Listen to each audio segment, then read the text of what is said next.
আসসালামু আলাইকুম। 2025 সালের প্রথম দিন আমি এবং আমার বন্ধুরা মিলে বাঁশখালী সমুদ্র সৈকত এবং বাঁশখালী চা বাগান ঘুরতে গিয়েছিলাম। আজকের এই ভিডিওতে আমি আপনাদেরকে শেয়ার করব কিভাবে চট্টগ্রাম থেকে বাঁশখালীতে ঘুরে আসবেন এবং কি কি খাওয়া দাওয়া 500 টাকার মধ্যেই সবকিছু কমপ্লিট করে আপনাদেরকে দেখাবো। তো চলেন শুরু করা যাক। প্রথমে আমরা সবাই মিলে নতুন ব্রিজ চলে এসেছিলাম, কারণ বাঁশখালীর বাসগুলো নতুন ব্রিজ থেকে ছাড়ে। তো আমরা বন্ধু বান্ধব সব টোটাল 7 জন ছিলাম এবং মোটামুটি 8:30টার মধ্যে সবাই চলে এসেছি, যদিও 8টায় আসার কথা ছিল। তারপরে আমরা সেখান থেকে একটি বাসে উঠি, যেটা শুধুমাত্র বাঁশখালীতেই যাচ্ছে। বাঁশখালীতে যাওয়ার একটি বাসই পেয়েছিলাম, লোকাল বাস। তো সেটাতে আমাদের জনপ্রতি ভাড়া পড়ে 60 টাকা। তো এটা একটু তুলনামূলক ভাড়া কম হলেও সময় অনেক নিয়েছে, কারণ আমরা 8:30টার দিকে এসেছিলাম, 9টায় বাসটিতে উঠেছি এবং প্রায় 9:30টার দিকে বাসটি ছেড়েছে, কারণ বাসটি পুরোপুরি না পুরা আগ পর্যন্ত, মানুষ না ওঠা পর্যন্ত ছাড়ে না।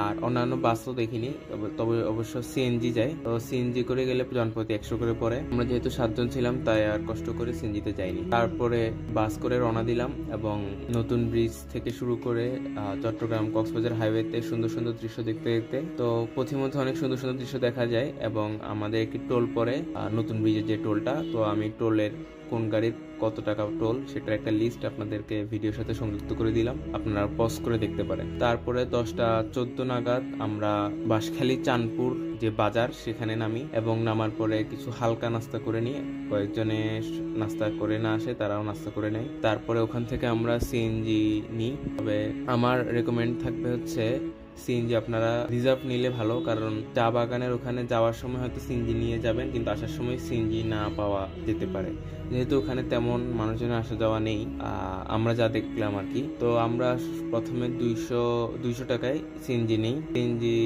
সাথে দরাদরি করলে আপনারা 5 জনে মোটামুটি আরো কমে নিতে পারবেন, যদিও খুব তেমন একটা কমায় না। তারপরে আমরা যখন আবার 7 জন ছিলাম, তখন 200 টাকা দিয়ে যেতে হলো। তো আমি আপনাদেরকে আরেকটা জিনিস রেকমেন্ড করব, সেটা হচ্ছে অলওয়েজ 5-এর গুণিতক, আপনারা 5-এর গুণিতক 5, 10, 15, 20 এরকম গেলেই ভালো হবে, যেহেতু এখানে বাঁশখালীতে প্রতিটা জায়গায় সিএনজি করে আপনাদেরকে যেতে হবে। তেমন সময় লাগেনি। তো আমরা পৌঁছালাম কষ্ট করে চা বাগান। তো চা বাগানে নামার পরে কোনো এন্ট্রি ফি দিতে হয় না। মামা বললো যে যাওয়ার সময় মামাকে বকশিস দিতে, যার কারণে ঘুরে আসার টাইমে আমরা 50 টাকা বকশিস দিই। তো এরপরে চা বাগানটা ঘুরে ঘুরে দেখলাম, মোটামুটি সুন্দর আছে। চা বাগানের নতুনত্ব বলতে, প্রকৃতি তো আসলে আল্লাহর দেওয়া একটা সৌন্দর্য। তো এখানে সৌন্দর্য আসলে প্রতিটা পাতায়, প্রতিটা গাছে উপলব্ধি করা যায় এবং যে গাছগুলো যেভাবে বেড়ে উঠেছে এবং আঁকা বাঁকা রাস্তা, সবকিছুতে আসলে সৌন্দর্য বোঝা যায়। মেইন রাস্তা দিয়ে উঠলে চা প্রস্তুতের যে কারখানাটা সেটা দেখা যায়। এখানে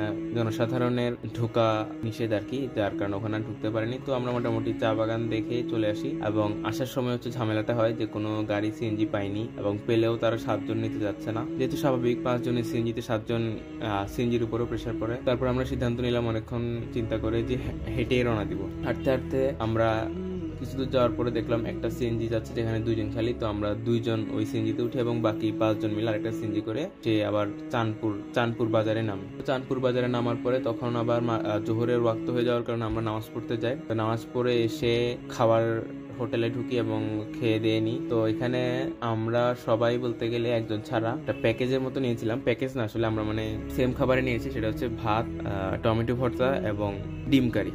তো ভাত আনলিমিটেড, মোটামুটি ভালোই সবাই খেয়েছে। তারপরে হচ্ছে আমার বন্ধু আরেকটা নিয়েছিল চিকেন বিরিয়ানি, ওটা 140 টাকা পড়েছিল। তো ওই দিন আসলে বছরের প্রথম দিন হওয়ায় তাদের অফার চলছিল যে বিফ বিরিয়ানি 150 টাকা আর চিকেন বিরিয়ানি 160 টাকারটা 140 টাকা। তো আমার বন্ধু একজন 140 টাকায় চিকেন বিরিয়ানি নিয়েছে এবং আমরা মোটামুটি, আসলে বলা চলে মোটামুটি ভালো, কারণ ওখানে ভালো কোনো রেস্টুরেন্ট নাই যে আপনি জাজ করবেন বা ইয়াকি। তো আমরা পাইছি যেহেতু একটা খেয়ে আসি। খাওয়ার পরে হচ্ছে আমরা বাঁশখালী সমুদ্র সৈকতে যাওয়ার জন্য সিএনজি খুঁজছিলাম। তো সিএনজি গুলা পার পার্সন মনে হয় যদি রিজার্ভ নেন আর কি, এখান থেকে একদম সমুদ্র সৈকত পর্যন্ত 80 টাকা করে চার্জ করে আর কি। তাহলে আপনারা যদি 5 জন উঠেন আই গেস 400 টাকা পড়বে। তবে মুলামুলি করলে আরো কমেও নেওয়া যেতে পারে, যেমন কি আমরা 2টা নিয়েছিলাম, যেহেতু আমরা আসলে 5 জন না 7 জন গিয়েছিলাম 2টা সিএনজিতে, আমাদের 500 টাকা পড়েছে, 560 টাকা পড়েছে। তো 560 টাকা দিয়ে আমরা হচ্ছে শুধু গিয়েছিলাম সমুদ্র সৈকতে। তবে আরেকটা রেকমেন্ডেশন, সেটা হচ্ছে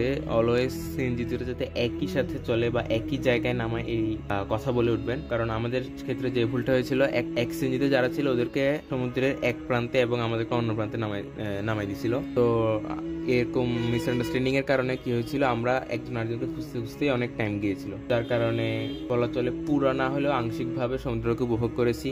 এবং ওখানে অনেক ঠান্ডা, অনেক বাতাস, শীতকালে যেহেতু গিয়েছি আর কি। মোটামুটি আলহামদুলিল্লাহ অনেক সুন্দর একটা সমুদ্র সৈকত, বাঁশখালী সমুদ্র সৈকত। আমরা যে পার্টটাতে ছিলাম ওখানে পানি অনেক দূরে ছিল, আরেকটা যে সাইড আছে ওখানে দেখলাম পানি অনেক কাছাকাছি। তো আসলে ওই ভুল হওয়ার কারণে যে সিএনজি ড্রাইভার ওরা আসলে চিনে, ওরা কেন জানে আমাদেরকে ভুল জায়গায় নামালো, যেহেতু আমরা নতুন। তো যাই হোক, আমরা কিছুক্ষণ ওখানে বসলাম মাগরিবের আজান দেওয়া পর্যন্ত। তারপরে সবাই মাগরিব পরে, এর আগে অবশ্য আসরও পরে নিয়েছিলাম, মাগরিব পরে রওনা দিই আর কি। এরপরে আমরা গুনাগড়ি বাজার বলে, যেখানে বাস স্ট্যান্ডও আছে, ওখানে নামি এবং ওখানে নেমে বিকালে নাস্তা করে নিই।